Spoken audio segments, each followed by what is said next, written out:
Computer. Okay. All right. Hi there, everyone. I am here with Bernard Szeto.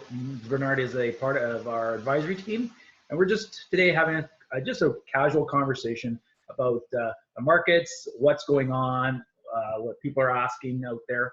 And so, hi, Bernard. Welcome. Okay. How So, you doing? great. One of the things that I would talk to you about is what do you think about what's going on with the market? Is the worst behind us? It's a good question. I would say that we don't know for certain. I think that we have to be prepared that the market could go back to lows, but at the same time, you have to be prepared that the market can go up from here. So I think either way, there's going to be volatility.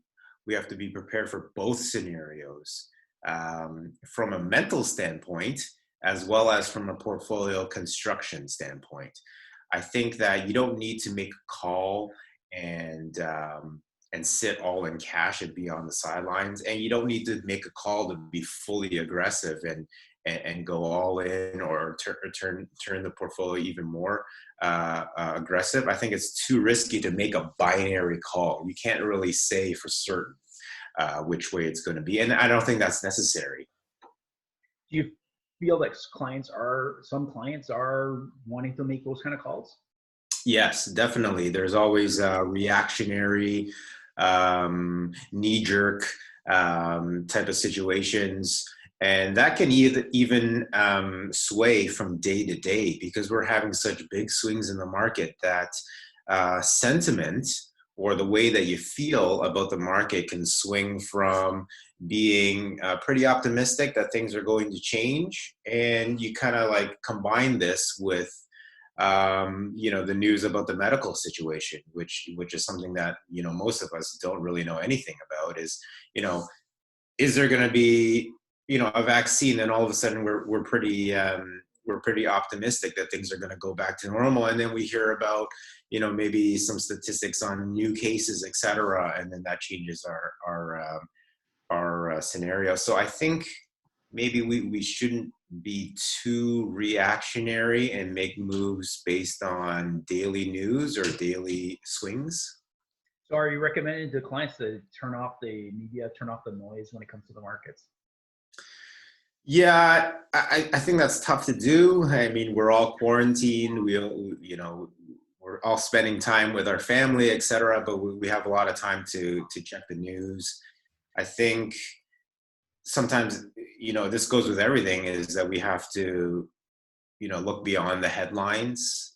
And, there's a lot of news to sell. So there's a lot of, headlines that are catchy and maybe sum up an entire article, which is not the case, right? We want to take a bigger view of everything, all the opinions, yeah, including the market.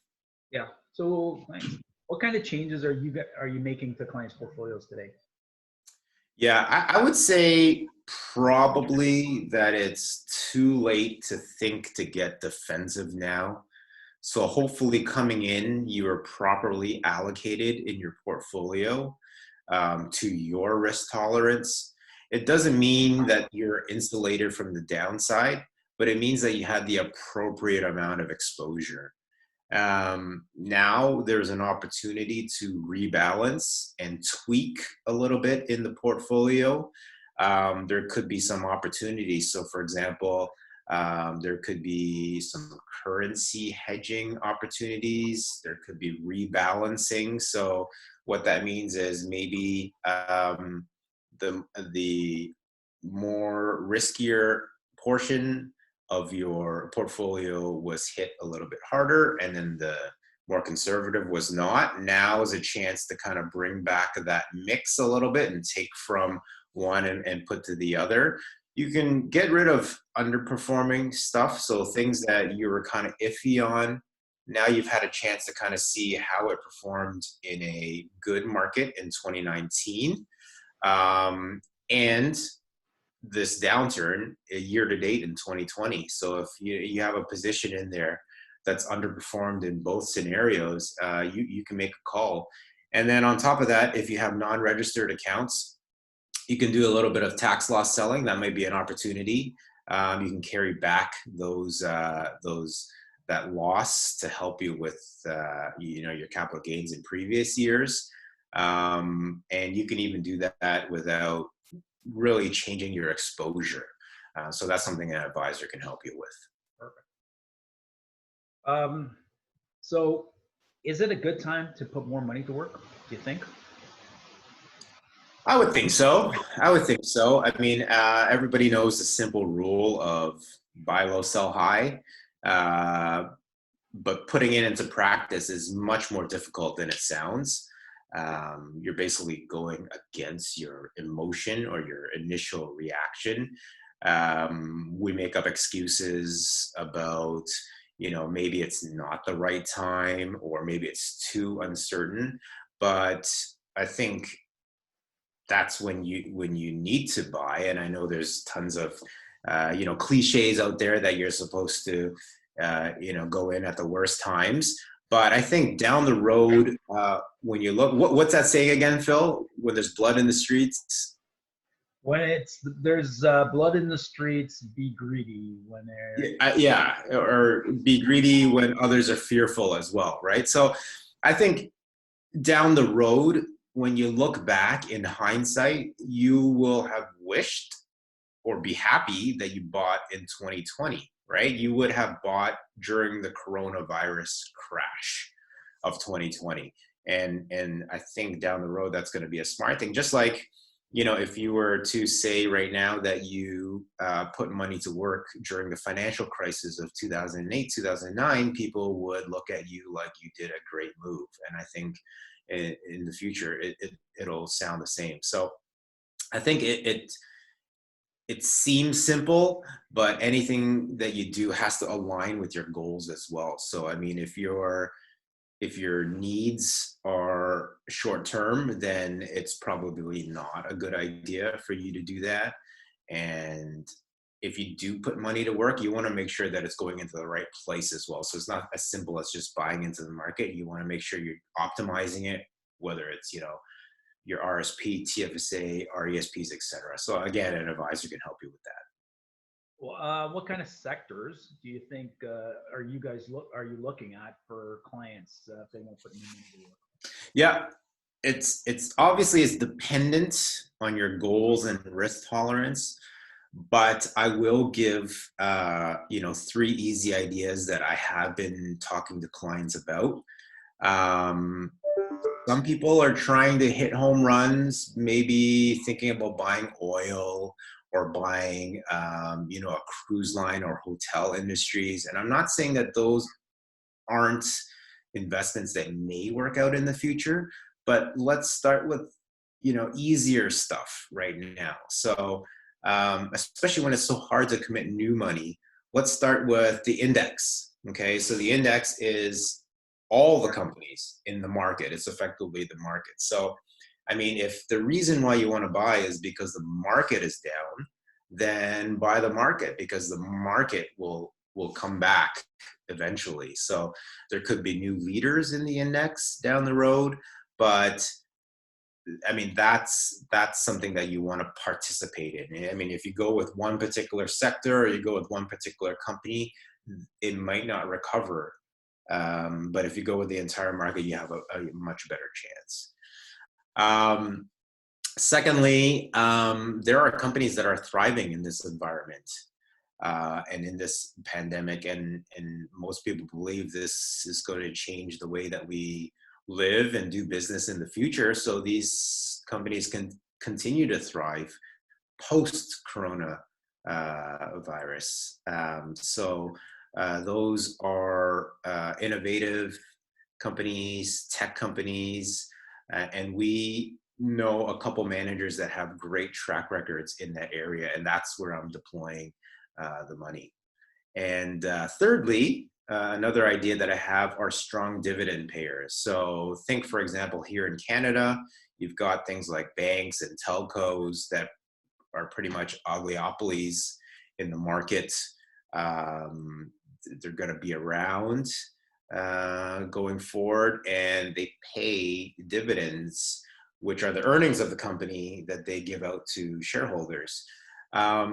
Their annual dividends in those particular companies could be over 5% right now. So that's essentially paying you to wait. So paying you while you wait for the stock price to go back up. I mean, all of these ideas come with risk and volatility. But those are three, basic, easy to understand ideas that I'm sharing with clients today. Are there lessons you think that we've learned going through COVID-19 in regards to financial planning and so forth in regards to clients? Definitely. We haven't had a downturn, a bear market in a while. We've had volatility, but we haven't had a bear market like this. So from an investment standpoint, I think we're learning a lot about our risk tolerance, what our actual risk tolerance is. But from a financial planning standpoint, we're learning a lot. So emergency fund, the value of an emergency fund. So there's people that personal income has been reduced, but they still have expenses. This is where the emergency fund comes in. Did you have a proper line of credit set up? We're talking about a health crisis. So we're looking at, do you have wills and a POA set up, or sorry, a power of attorney and wills?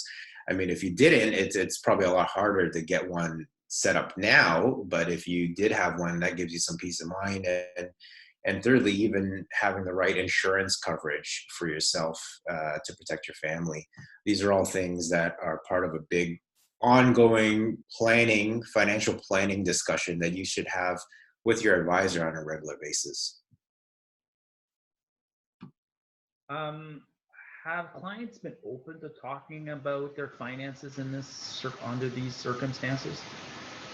Definitely, clients are open, and I am having a lot of meetings like this via Zoom or call, and definitely everybody has got the time, but the interest as well to look at their finances.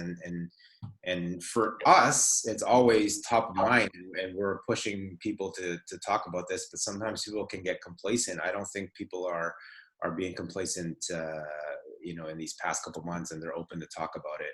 And hopefully, it's something that you have been focused on ongoing on a regular basis, so that you're not reactionary at this point in time, that you already know what's going on with your finances. I wouldn't say that you're necessarily prepared for this particular type of a situation, but I mean, I think that in our office, we're always, throwing out there to clients that there is going to be a correction. There is going to be a bear market at some point. And so in the back of our minds, we're always kind of, talking about risk management, and that this will happen in your portfolio one day. And this is how we're prepared to go into it. And when we are in it, we don't want to panic. And so I think for clients wanting to talk about their financial situation is a good thing. Yeah. Do you think the worst is over in regards to the COVID-19, at least the initial reaction for the markets?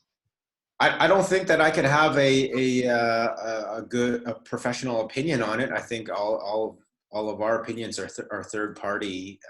It depends on what news you're watching, really. And going back to our first question, we have to be prepared either way. So we don't know if the worst is over, but I think that I have confidence that whether the worst is over now or it's going to linger a little bit longer, we're going to get through it. I mean, we have to, right? As a country, as a world, as just the world in general, it's something that we're going to get over. So it's just a matter of how long, I guess. Just to sum up, if you had to just give everybody one thing that they should probably think about in regards to their finances under these circumstances, what would you recommend? What would you do? Probably to keep a long-term perspective I know it's really tough that we have a short-term perspective, based on what's happening right now, but we really want to have a long-term perspective. So think about what is the purpose of our investing? What is the purpose of what is our financial goals? What is our financial plans? And, how this factors into all of it. Just keeping an eye on the prize, keeping an eye on our long-term goals. Thank you, Bernard, for sharing your thoughts today with us, and keep safe. Of course, you too. Thanks, Phil.